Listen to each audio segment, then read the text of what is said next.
What up? Long time, sir. Long time. Man, I feel like I've been in the digital cotton fields, brother. Hmm? I left it for you. You're welcome. Digital cotton fields. Explain that metaphor to me, sir. Yeah, man. You know, systems are unkind to black people. I mean, we've known this historically. This is not new, but hey, what's up, Sherry, Berry, Peach? I'm sipping my sweet tea. Yeah, that's my sister. That's my real blood sister. Oh, okay, yeah. I was, Like my real, like not. What's up, sis? 2 minutes late because I was getting my tea and I had to do my makeup, cut my hair, because I was looking rough. Yeah, I figured that much. I was like, I'm Mhm. gonna give him a grace period because I know he gotta do his makeup and such. Yeah, I appreciate you, bro. But it's good. It's good to be here, man. I'm ready to run my mouth. You know what I'm saying? I feel like we ain't talked in 5 years. I'm ready. Yeah, yeah. So everything's good. Family's good. Work Well, is I mean, good. family is good, man. But I lost an aunt and an uncle, Oh goodness, I'm sorry to hear that. like back to back, man. So I'm being tested on grief right now. So all of those things that all those things that I tell my clients, man, I'm having to live, but it also allows you to recalibrate. I got to hang out with my family, reminisce, dance a little bit. Right. I tried to do some new edition, man. About after 10 steps, I was done. You know what I'm saying? So I got to get my way Bruh, back up Newly on the dance. Edition You is know what I'm barely saying? doing those new edition steps right now. They Man. on tour, but man, smell like being gay all through there. So yeah, man, I'm trying to heal other people at the same time, but just taking out time for me. That's why we haven't talked, man. Sometimes you just gotta take some time out, reprocess things, think. But now I am ready to run my mouth. Cool, man. Cool. Well, I won't keep you, sir. We done caught up. What you got for me? um, I mean, you throw something at me, I'm ready to go. Okay. Well, you said again. I'm sorry to hear about your auntie and your Yeah. uncle. Um, and you said you had to take the steps that you have been given to your patients. Mm-hmm. Um, can you go through Oh, what again what? some of the grief and why is it okay to grieve and Oh how yeah, long is too long for grief or man. I Grief mean grief is Go ahead. I'm sorry, I interrupted. no Man, that's what I grief just is kind of tricky. Well, let me say, I have a very African centered view of grief, which follows the principles of Black psychology, things that our ancestors did. So I don't believe in there's a physical death, but I believe that the spirit lives on. You honor your ancestors. They're still riding with you. So I understand that people are still here with us. But grief is like a mental health check. When you go through grief, you get to see and test like where are my coping strategies at? Where are my skills at, right? And so what I determined for myself is that I had to recalibrate because my entire day in life is healing other people, working for other people, counseling other people. I got to take those same steps for myself. So what it looks like for me is just backing away from things, not overworking. I have high achiever syndrome, so we be trying to push through, and then the grief say, "Sit your butt down." You know what I'm right saying? right right So, right so right for right me, so for me, that looks like not working. That looks like taking time off from work. I've been doing that a lot more. It looks like jazz. I was so glad when I posted the music that I've been listening to. That brother Jonathan Blake on drums. That's on Instagram. That brother's album saved me.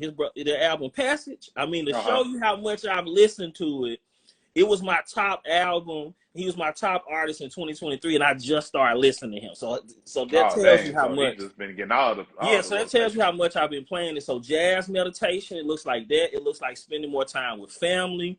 And I'm not talking about time like how was your day. I'm talking about doing things, processing things, reconnecting. So that's what healing looks like for me. But I don't subscribe to the model of grief that you go through stages and hi, this is bargaining and this is where you learn to accept. I don't believe in that. I think you can have 55 stages of grief in 1 hour. Okay.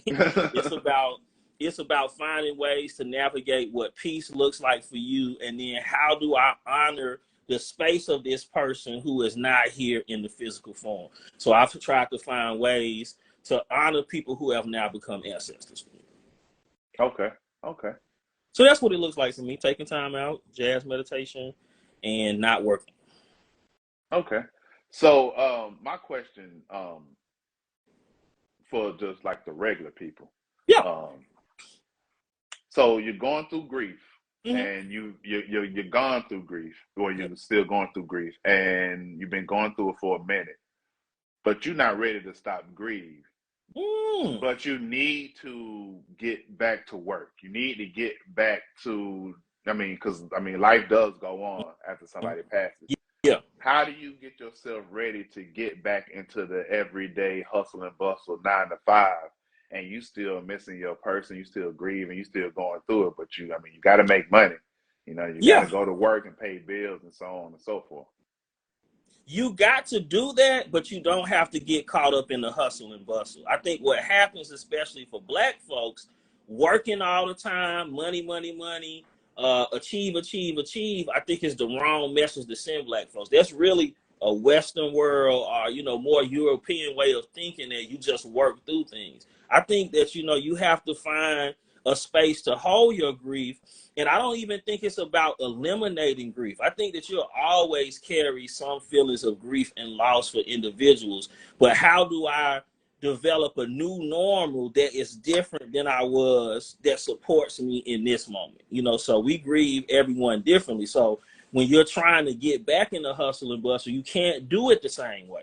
Yes, Mm-hmm. you got to make money, but your mentals have to be different. You have to reprioritize healing, and you have to reprioritize certain things in your life. So you have to develop your own healing suite. So like jazz meditation, not working a lot, leaning into family, leaning into spiritual practices that honor the ancestors. That's my way, right? But you have to find, each individual has to find their own healing suite that is like a go-to when you go through things. And for Black folks, ain't no Black folk person you ever met does not work hard, right? So we have Right. skills, we have resilience. Resiliency is one of our Black psychological strengths. So when you don't know what to do in those moments, what strengths of overcoming other things can I apply to a new situation? And what you'll find is there's some strengths over here that you dealt with, maybe on the job, maybe it was a failed relationship. You can pull from that energy to help you with grief, because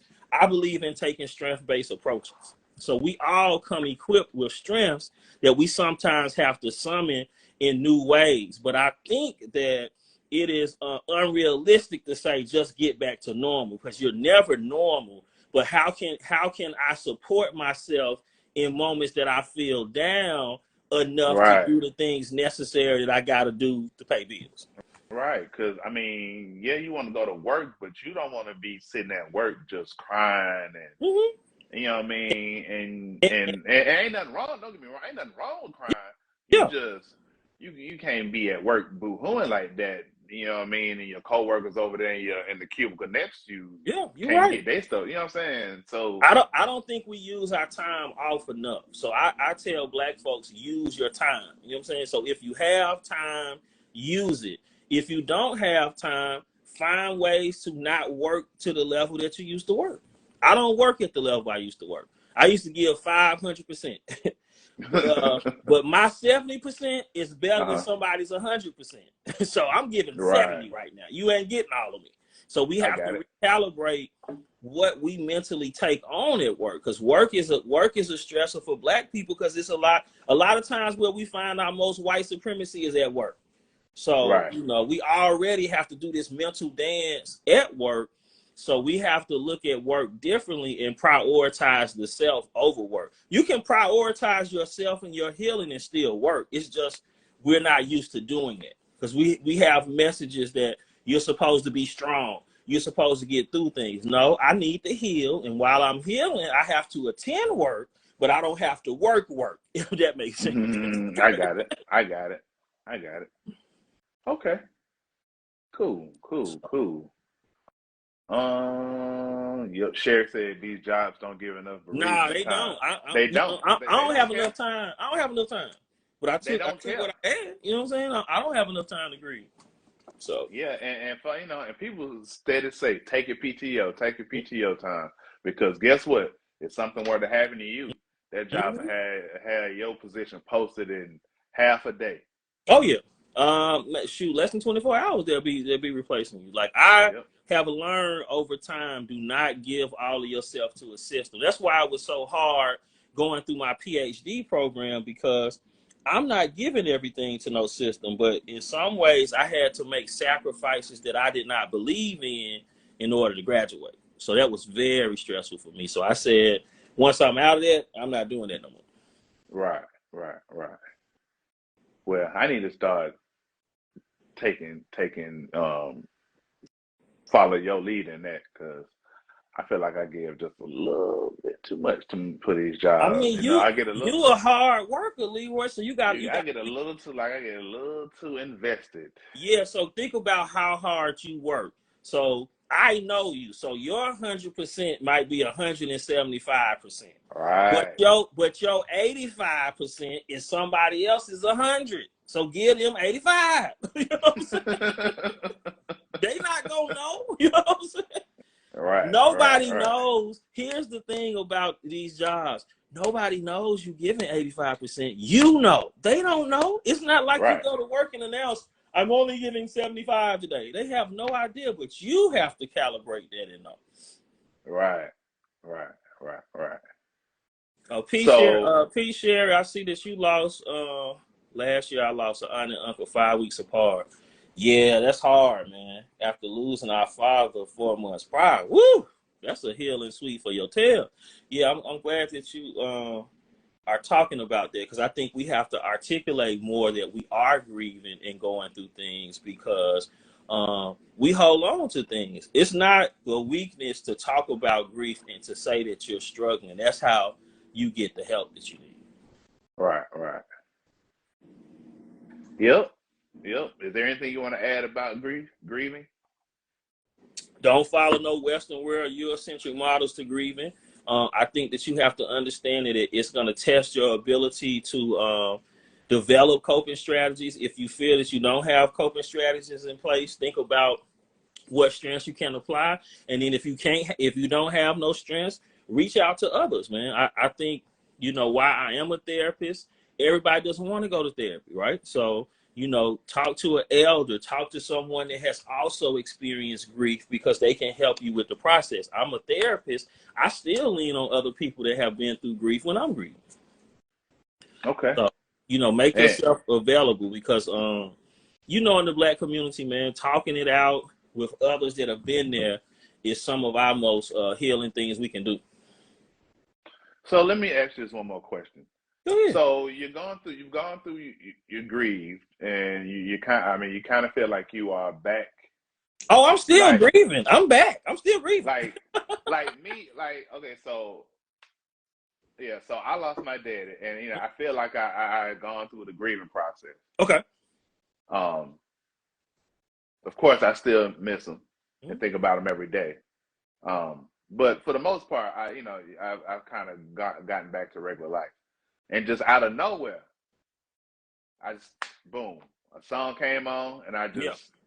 it all came rushing back. Woo. What is the best way to deal when something like that happens? Allow yourself to go through it. Okay. Allow yourself to feel everything that you need to feel in that moment. Because for me, it's the stylistic. So my coping strategies got to be up when the stylistics come on, because the stylistics take me out, and then all this Christmas music is taking me out. So what I have learned to do, I allow myself to feel everything, right? Because Mm-hmm. all feelings have meaning. All feelings are not accurate sometimes, but all feelings have meaning. So I try to sit in it. I sit in it for a second. What does this mean? Oh, okay, you ain't as healed as you thought you was, brother. You know what I'm saying? So Right. that's what I And tell see, myself. for me, it's Mariah Carey and Boyz II Men, One Sweet Day. Uh, And see, usually, like you say, you have to sit in it. Mm-hmm. But I usually turn because I know the first 3 chords of that song. Yeah, yeah. So And when so I I say turn. when I say But this time though, I got in the car and it was mm, already on, and okay. I was on the phone. So then when I Oh, got okay. off the phone, Yeah. I didn't realize it, and then next thing I know, I was So, in full so let me tilt. explain what sit in it is. Sit in it is not punishing yourself. Like I will turn the stylistics off. So that's not what I mean by sit in it. But when it comes back up, there's a reason why it is coming back up. So when I say sit in it, I try to analyze what is the meaning behind how I feel. Okay, what else is going on here? Oh, I'm missing my dad more because I just had other losses. So this is a cumulative impact of all of these losses hitting me. Maybe for you, it's telling yourself it's all right to have these feelings and emotions. What I have found about grief, and you tell me if I'm wrong, we as Black people say, I have grieved, it's over. Okay, let's move on. And then what happens out of nowhere? Mariah Carey and Boys to Men Help, come on the radio, and now you hello, sitting at the red light, boo-hooing. Like, so it's like a red light. So the red light has come off. That means you got to stop, recalibrate, and think about where am I in my healing journey? Have I improved? Have I regressed? What does this mean in this moment? That's what I mean about sitting. I will turn the stylistics off in a minute. I'm not saying punish yourself, but look gotcha. at the meaning, and then also reach out. You know what I'm saying? Reach out to me, reach out to other people you respect. Like, hey, I was dealing with this, that thing came on me. What do you do? You know what I'm saying? Right. Okay. All right. I think that summarizes grief pretty well. Let's see. Hey, the to pivot, Oh, we can pivot. but have you heard? Have you heard the new Andre 3000 album? Yes, but you know what? What are your thoughts? Here are my thoughts. We have to support all artists that's out the blocks. And I'm going to preface this by saying this is Leroy's brother. This is not why I'm saying this. But I know a person who is related to Leroy, his brother, named John William Flautis, that's about 3 albums deep into playing the flute. Right.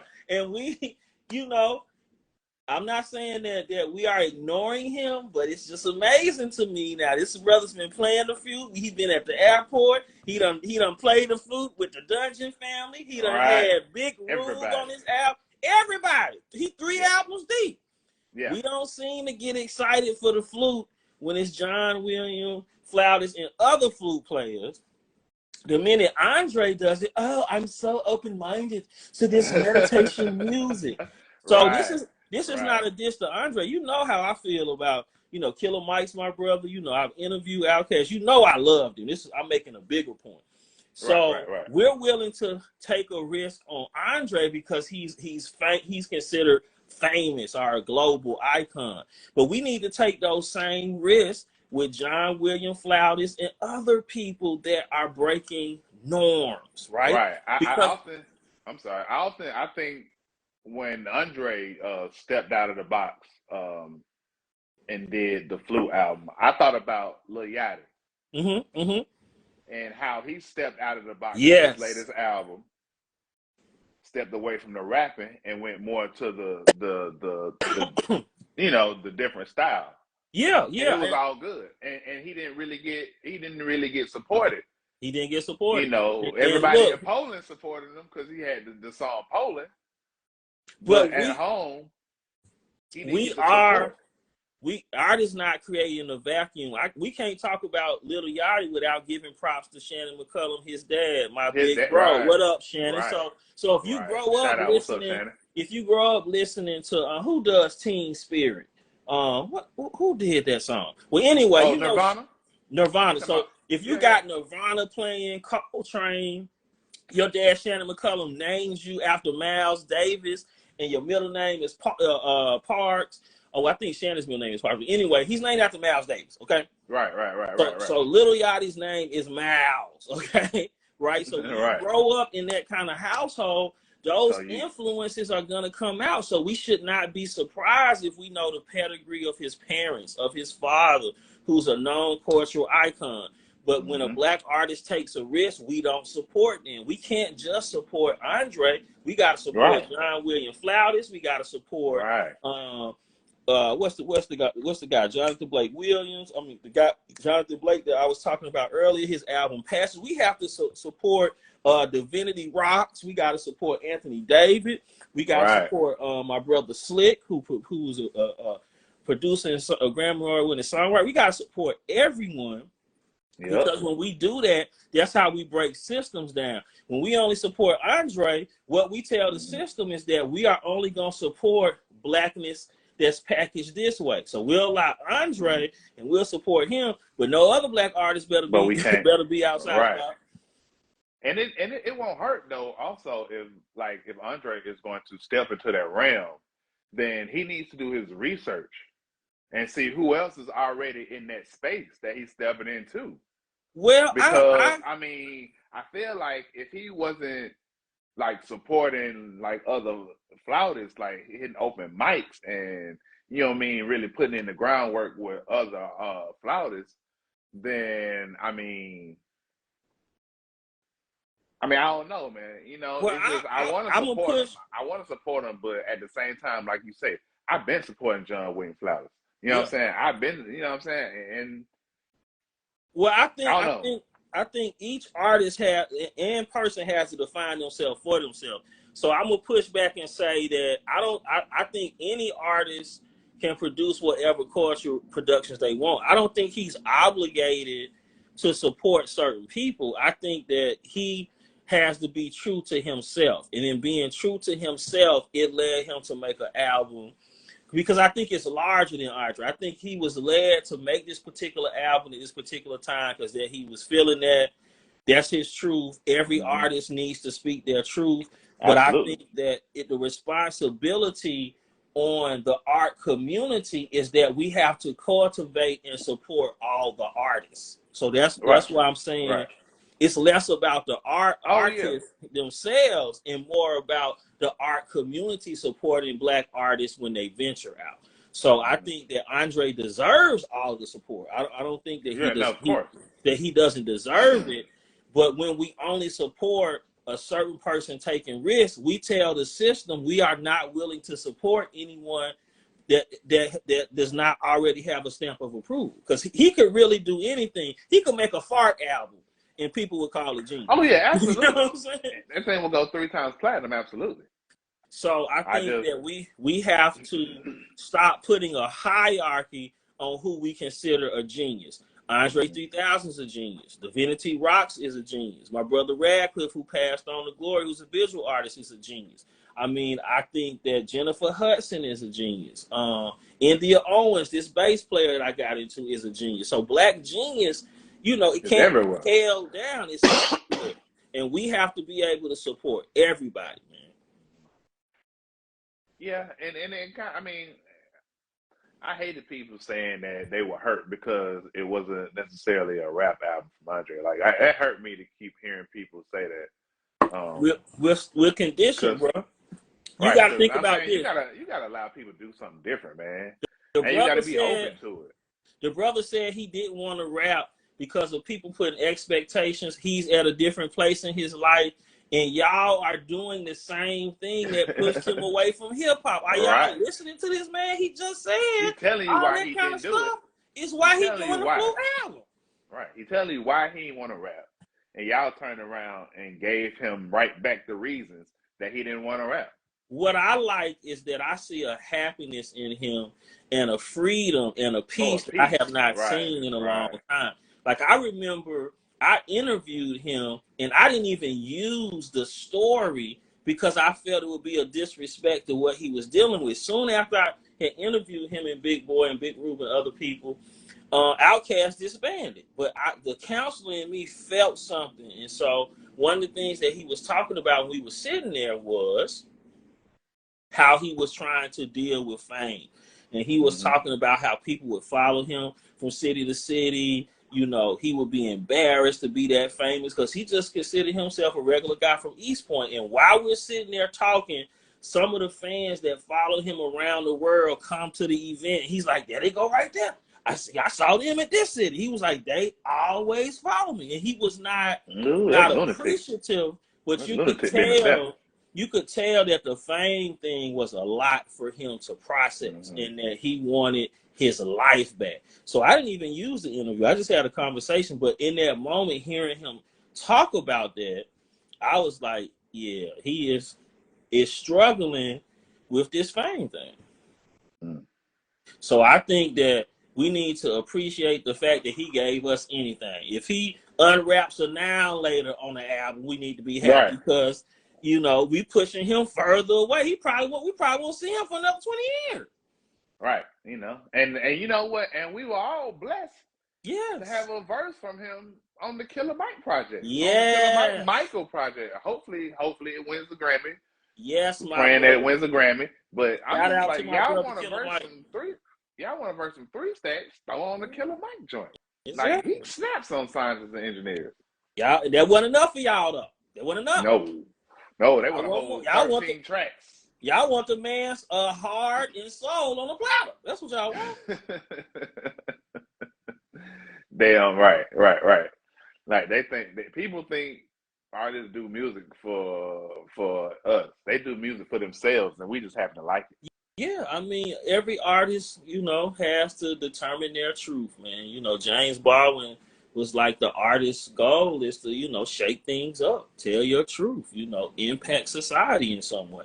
You know, how it's interpreted is up to us, but the artist has to be authentic. The artist needs to speak their truth, whether we agree with it or not. Yep, absolutely. So yeah, man, like Ed said, go support John William Flowers. Go support all these artists who are doing their thing. Go support Andre 3 Stacks. Man, just show love, man, and play good music, man. Let's see. Moving on. Let's see what else we got. You want to talk about your boy LeBron, huh? Yes. What you want me to say? I can talk about LeBron for 5 hours. Where you want me to go with it? Well, what do you think? First of all, how you think he's looking right now? They've been doing the end season tournament. I hadn't really been paying attention to that because it feels like there's some money grab. It is. I did not understand the end season tournament till my friend D, aka Damien, broke down the financial impact and you know, bringing excitement that draws money and other things. But now I get it. Okay, so this is a marketing thing. I don't get it. So okay, so when you look at other sports, I had to do my research. Other sports do these little in-season tournaments and pool games, and you know, so it might be foreign to us, but the concept is not foreign. So that's one of the things I discovered. But I think that for the NBA, because the play is so mediocre, and it can't just exist off of the play of the players, they have to create a marketing idea in order to get people excited. They got to have a pre-concert with Nelly and TLC to get people interested in the product, because the product sucks. I thought that's what the All-Star game was. All-Star game sucks. They're not even playing. You know, think about the All-Star game when Dominique and all those other people were playing. Like, they were trying to kill each other. It's become, you know, people are not serious about it. So really it is trying to salvage the NBA's image with marketers and to make money, because the product sucks. If you look at an NBA game, just the lack of fundamentals. I'm thinking in my former player and basketball coach mind, the lack of fundamentals in play, the NBA can no longer survive just on the players. It has to create a gimmick. But I mean, for LeBron, I'm just glad that he's turning it on. I think that I don't understand the LeBron hate, because I think about LeBron off the court, who I like. I like him on the court. Now, I have a little more Kobe in me. Like, you got to be a killer. You know what I'm saying? Right. I understand he gonna make the right play, but I mean, for him to play at this level, there has been no NBA player to impact the game and still be relevant at his particular age. And so I think that he is a model for taking care of mind, body, and spirit. Because it's a lot on that, bro. And so for him to still be able to perform, we have to applaud it. And then the man he is, I think about what he's done with the school, raising his kids. this man get critiqued for being a good father. I mean, are we That's when they crazy? ain't got nothing. They ain't got nothing else to You talk know about. you ain't got nothing else to do when you critiquing LeBron for being, oh, he a good father. He there for his kids. He What is always he at his supposed to son's be? games. Like, are you serious? Yes, he's always at his son's games. That's what he's supposed to do. So I hope he wins this little in-season gimmick. It's a gimmick, but I hope he wins because every win gives that other young child motivation. So I look at LeBron not for just him right now, but the symbol of what he's going to mean to others throughout the history of the sport. Because he's going to continue to inspire other kids, other players, you know. Mm-hmm. How much longer do you think he got in the league? And I mean, do you think he gonna play with both his you sons? can't tell a man to retire. I personally, if it was me, I would retire 4 or 5 years ago. But I'm not LeBron. I ain't got $1 million. You know what I'm saying? I was at practice with Lil E, almost passed out, running up and down the court. So I can't. Well, you better You know what I'm saying? sit down. I ain't got LeBron's. I ain't got LeBron's $1 million spent on my body.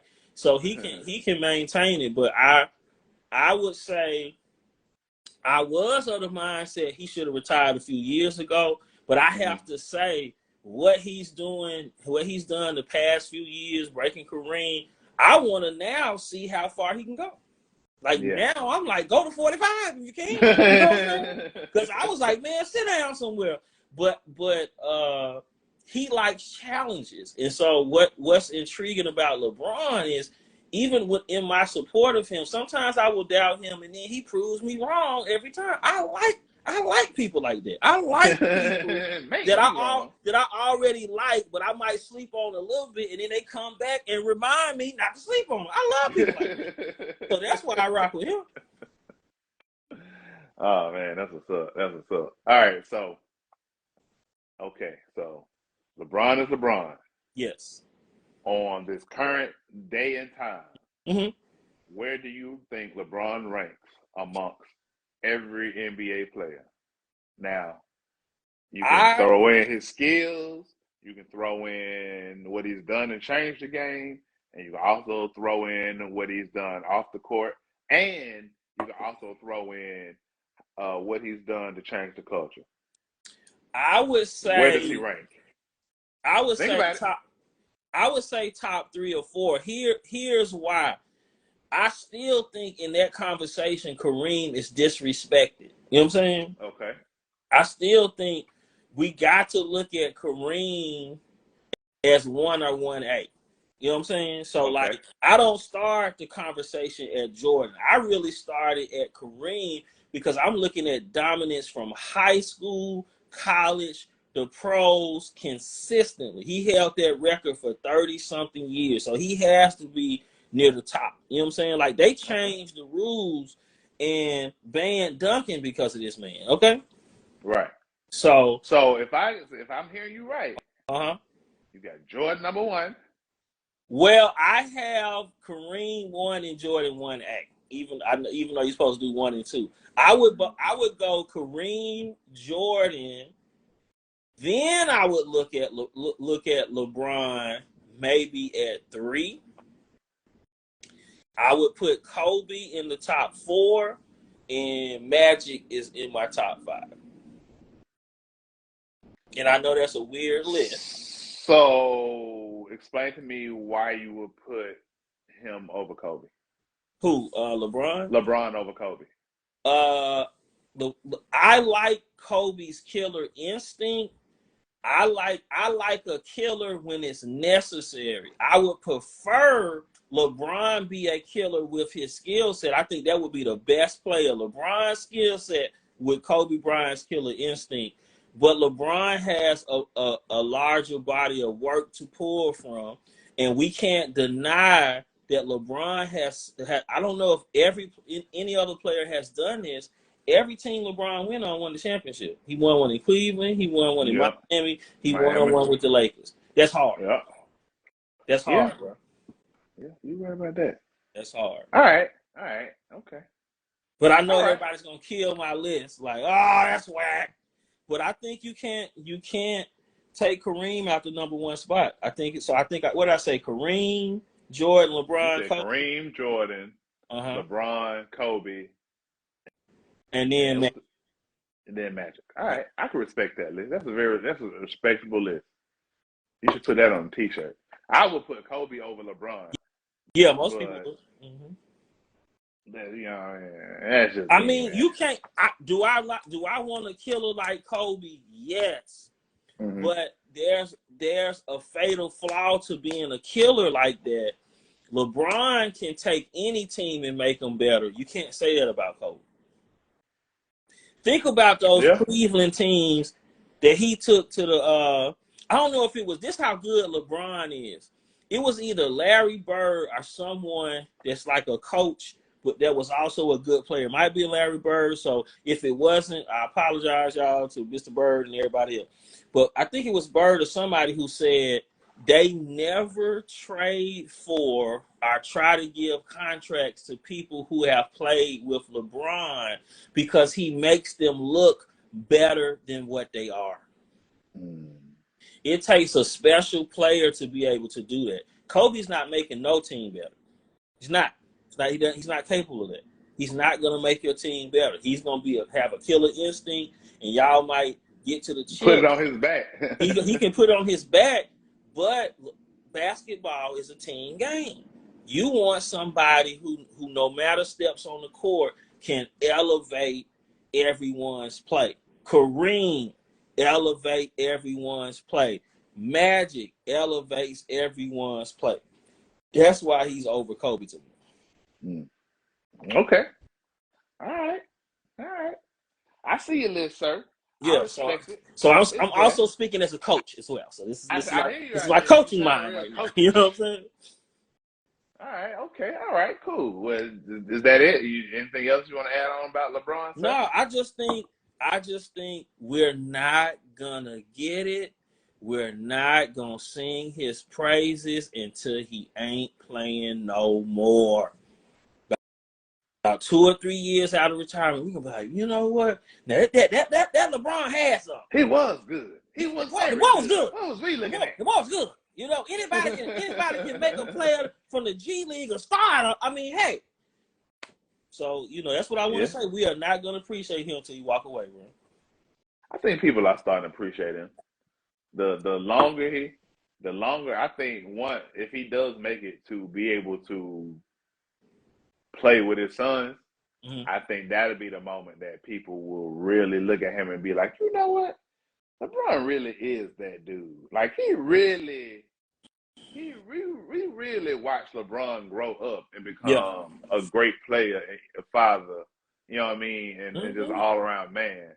And And I don't like think people gonna get it till, they see two Jameses running on the court together. and Doc Rivers said it best. There's been no player that had the expectations coming in the league. People forget there was no expectations of Jordan in college. That people did Right. not think he was capable of playing in the NBA. They thought it wouldn't translate. From Mm-hmm. day one, 15 to 16 years old, he was supposed to make it in the NBA and be good, and he did it. That's pressure, bro. Right, right. And that's pressure like no, very few people have seen. He is too good to be as unsung as he is. Too good. Right, right. So, sweet tea glass tip to LeBron. Got a red soda for him. Drink up. That's what's up, man. All right, so moving on. So what I wanted to talk about next, I Uh-oh. want to, I'm I want scared, to man. just, I hear your well, serious. Hey, don't be Lil scared. E say, I hear your My, serious voice now. my daddy voice. Have a seat, sir. Let me talk to you. Go ahead. Talk to you. So now, man, I do the comedy. Yeah. Um, it's been going pretty good. I had a show. Yeah. How I did it was go? on it went well. Actually, it went very well. And I'm starting to, through my job and being at the comedy zone, I'm starting to hang out with like a lot of comics, a lot of big name comics, Mm-hmm. starting to meet them. And I think I'm starting to experience some type of imposter syndrome. You know, because Mm. people have like seen my sets and people have Okay. told me, you know what I Okay. mean, how good they are, you know, and you know what I mean, how funny they are and that sort of thing. But I don't know.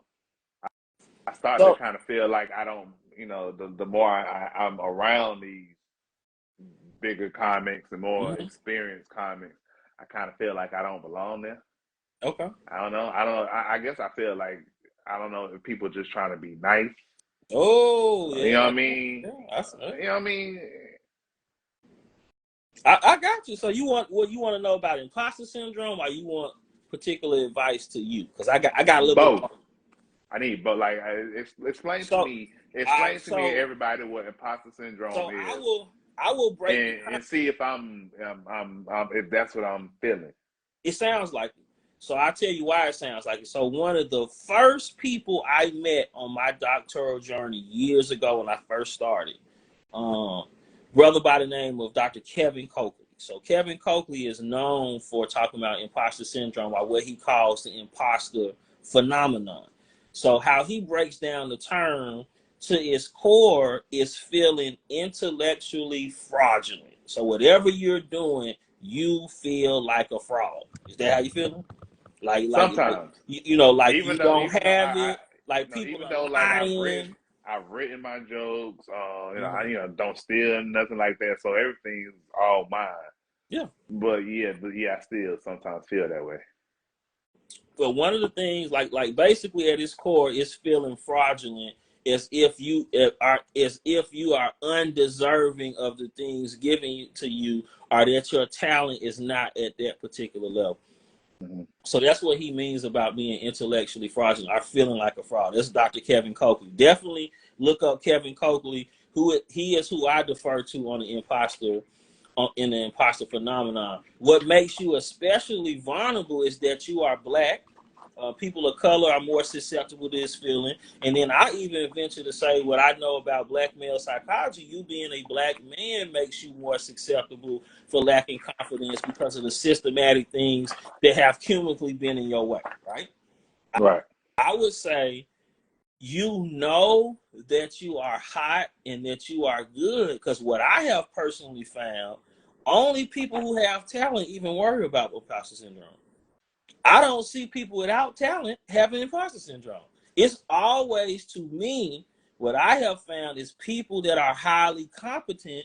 That's one of the root things for imposter syndrome, that you actually have to be good. So the fact that you have it, you ought to know I'm trying not to cuss, but you Right, should right, know right. you hot stuff because you even got it. Hmm. But it's Okay. like, I don't know, when you first told me you was doing comedy, I think about two people. Think about you and brother Brady Tolliver, and I gave y'all the same advice. You have it. You have to believe that you have it. Just like you would tell me when I'm down, you got it, bro. You got it, get out there. But I Right, think it's right. a nap. Yeah, she said hot stuff. I'm trying to work on my cursing, Sherry Berry. So, uh, my outside life, I cuss a little too much. So now I'm trying to work on it in all aspects of my life. So That's what's up. you Yes, what's just gonna up. say he's hot stuff. You know I'm old because I said something like my dad. So you have to believe it and own it. And when you believe it or own it, you will go to the next level. Okay. I'll Okay. give you a perfect example. So I counsel a lot of people, different ages. Most of my caseload is black folks, but everyone is like, I don't feel like I'm in therapy. They was like, I just feel so comfortable. I have gotten to the point where I don't give a freak anymore, meaning that I don't have anything to prove. I feel comfortable in my competence, and it impacts other people because I feel authentic in myself. I display that, and I display a level of confidence so other people get that. Hmm. So when you internalize that, everything for you will rise. So Got you think you getting stuff now, when you internalize it, it's gonna be even greater. you. So just know we all have those feelings. I have feelings when I feel like that. But I know for me, whenever I have those feelings, stuff don't be successful for me. So I'm like, oh, Right. okay, imposter syndrome coming on up. They get that out of there because that's gonna make me feel. But yeah, I think it's natural to have it. I think we as Black people will always sometimes battle that, because you got to think about this. Most of our life as Black people is systems not appreciating our talent. So it would make sense if we're always in systems where we're unseen, underappreciated, underpaid. It's easy to develop those feelings. Right. But Okay. I think you got it. I think you have to stay with it, and you have to continue to internalize and believe, because more is coming. I don't think you've gotten enough. So more is coming. Gotcha. So Okay. you got to get ready for it, because more doors are gonna open up. Because think about this: do you see that you've continued to progress? You might not have progressed at the speed that you want, but you haven't gone down. It's always been steadily going up. So that should tell you only talent allows you to continue to rise. Gotcha. If I you got wouldn't it. have had no talent, we would be having this conversation. I'd be like, Leroy, love you, brother. This ain't You it. might want to do something else. You know what I'm saying? And notice I've never said that. I've always told you and Brady, because y'all are the two comedians close to me, Yeah. very close to me. I know several comedians, but y'all are very close to me. Yeah, man, you just got to internalize. And I have to tell myself this too. Gotcha. All right. So internalize it. Internalize it. Okay. And it would be like I was watching Lil E's team today, and they have internalized that they are a good team. And so they ran the team off the floor today, because they have finally bought into the fact that they are at a certain level. I said So, we good. yeah, so they won. It was like what, 38-18 or something, like 24. Uh-huh. And That's what's up. so you have to internalize it. And then look at this. We have the joy that we used to have in college when we did our own shows. We have to approach everything like that. We didn't care. We knew we had Yep. talent. We just went out there and did it. That's how we have to approach all of our creative stuff right now. But how do you approach it when, like, well, back then we were doing it. We were just having fun. We were just being us. We were just Yeah. showing our talent. We weren't out there trying to, you know what I mean, make a living out of it. It's the stop Possibly, right there. That's the like, problem.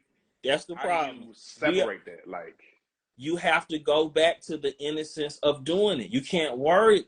The reason why everything that we did successful, we didn't care about the financial side. And so I'm saying you have to do things to eat, but just do it, and the money and the resources will come. That's why everything that we did in college was successful, and everybody wondered, what is the magic of the underground? Why did this show last so long? Because people just went, believed in themselves, and did it. We didn't wait on nobody, and we right. didn't need We just grabbed the validation. camera and did it. Yeah, we didn't need nobody's validation, and we were doing it because we wanted to do it. So you still have to keep those pure intentions and know that the financial resources will come. If you're good at something, money will come. If you're not good at something, you're never going to get no reward. But you have to go back to the purity to why you started in the first place. I got you. I got it. All right. Well, yeah. Okay. I'm feeling a little bit better about it. Yeah. I mean, I give you examples. Richard Pryor was trying to figure it out. He stopped performing. He lived in Berkeley for a little time.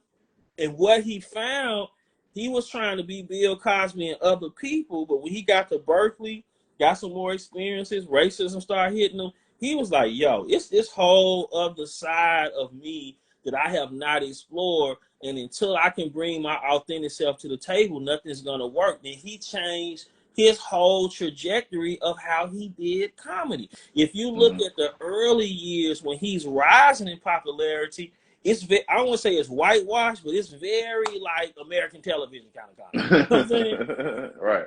But when he gets enlightenment and he says, I just have to be me, that's when everything took off for him. Right. Another person that you can study, Country Wayne. Look at Okay. where Country Wayne is. It started with him doing little skits and dancing to music. And look at where he is now. Right. Nice He Netflix special. he did it, and he was his authentic self, and he did it because that's what he wanted to do. So never forget the pure reasons why you are doing it. Gotcha. I got it. I got it. Cool, cool. All right, let's Hopefully see. that was helpful. Oh no, that was very helpful, man. That was very helpful. I'm definitely gonna be talking to myself before I go on stage and while I practice, man. But it was very helpful, you know, and to know so many people, you know, And have I'll felt give the it. same.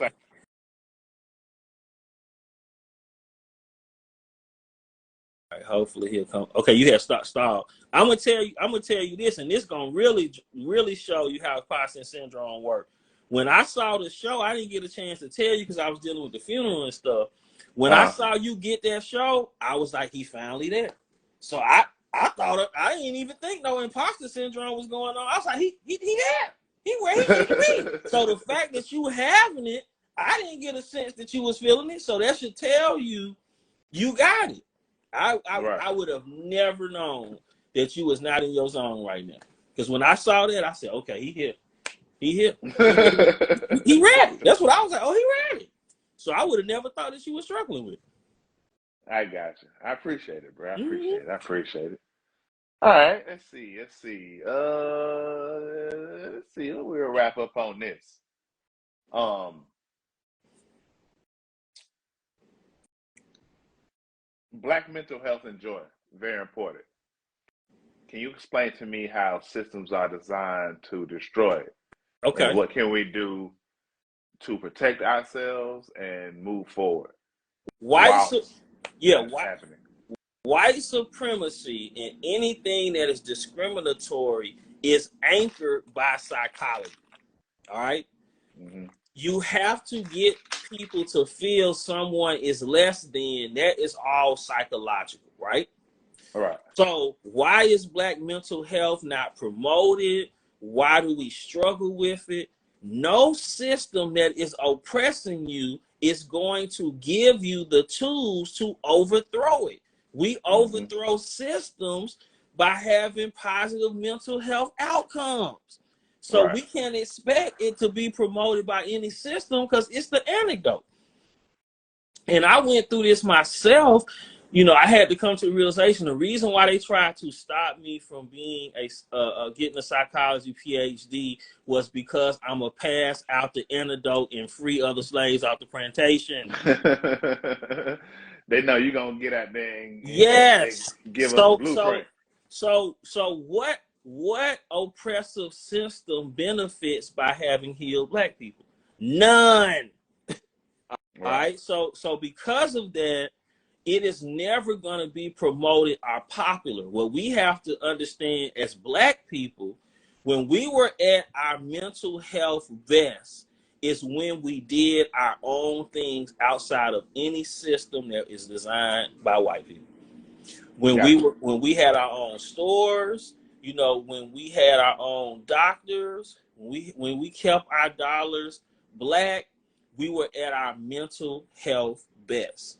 So mental health has to be about the way we invest in our own black psychology. Like Dr. Joe White talked about these psychological strengths that we have, that's innate in us: improvisation, resilience, connectedness to others, spirituality, the value of the elders, and the value of direct experience. Like we have psychological strengths that if we pull on them, we can heal ourselves through anything.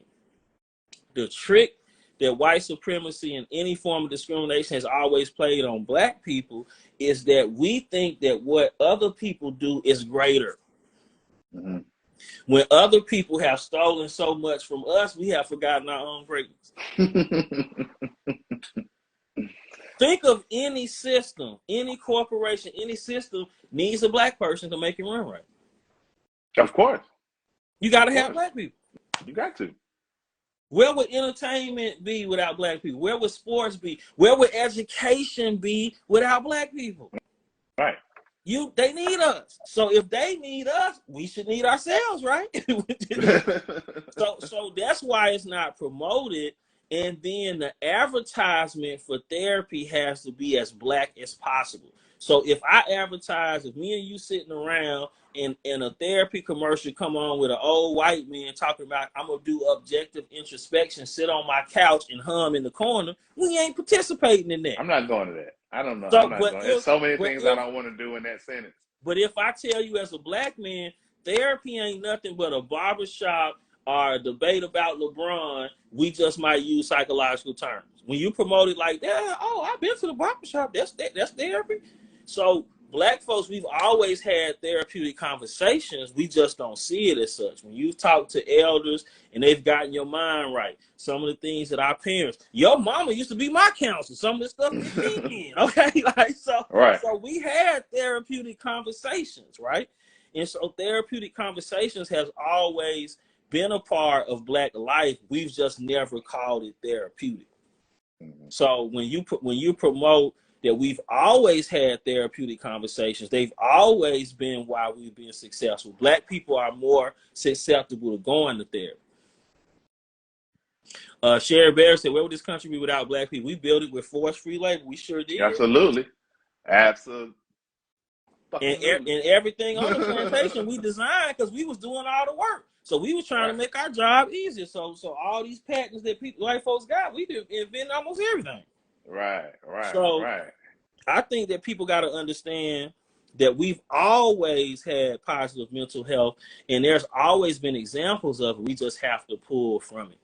And whenever we take our energy out of systems and we put our energy into supporting each other, anything, a lemonade stand, college, whatever, will thrive. But it's always like we think the white folks Kool-Aid is sweeter, and it's really not. Because they stole the recipe from us in the beginning. Right. So you think it's sweeter, and they using your own recipe. Your own, right. So you think your own lemonade is sweeter.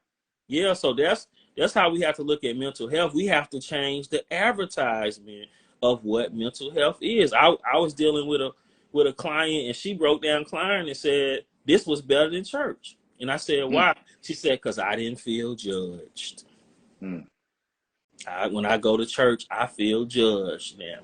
She was like, but I had a space to just talk about things.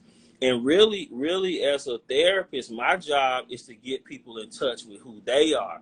Not who I want them to be, but who their spirit is telling them to be. That's all I do as a therapist, is remind people of themselves. That's it.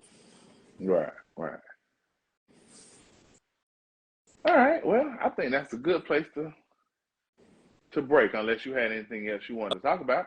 No, I want to see if Sherry Berry, since she been with us so long, you got a question, Sister Sherry Berry Peach. Every time I see that name, I just giggle. You know what I'm saying? I want to see if she got a question, and we can wrap this thing. Okay. Because I feel good, because I need to run my mouth. You know what I'm saying? Oh yeah. No, I had them topics on my chest I wanted to talk about. And like you say, it's been a minute. If I'm not mistaken, the last time we did this was... Just look at our Instagram, last advertisement. Yep. July. Ooh, that's too long. That is too long. Well, Ed. No question. She said, great enlightening show. Well, I'm about to get on some chicken right now. You know, I'm going to be as black as I can. Not all black people like chicken. I happen to like chicken. Okay? So, I think like is an understatement. Stereotypes. You know, that was definitely an understatement. You love chicken. I love it. All right, Ed, man, we're going to do this again very soon, sir. All right, brother. And, you know, reach out. We got to reach out to each other when we both feel imposter syndrome. So.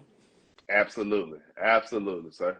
All right. And speaking of LeBron, I'm about to go watch LeBron. So I hope the tournament about to start. It's 8 now. I hope he know I was bigging him up. So maybe he'll win today. The universe tell him we were talking about him. You know what I'm saying?